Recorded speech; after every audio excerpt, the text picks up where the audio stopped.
ये हालत कर रही है हुकूमत पाकिस्तान के नौजवानों की, जो हुजूर का नाम लेकर सिर्फ एक बुढ़ा मने एहतजाज कर रहे हैं। ये हालत कर रहे हैं हुजूर के गुलामों की।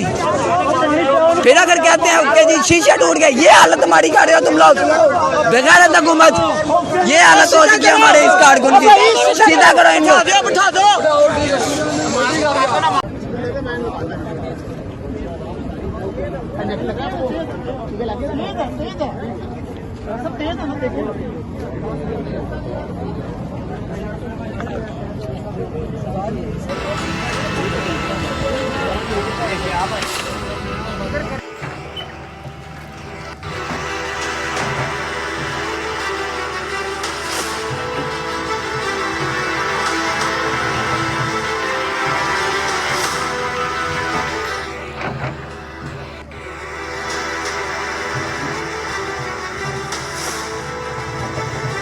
मज़ीद वीडियो देखने के लिए हमारा चैनल सब्सक्राइब कीजिए और बेल के आइकन पर क्लिक कीजिए ताकि आप हमारी तमाम नई आने वाली वीडियो से बाखबर रह सकें।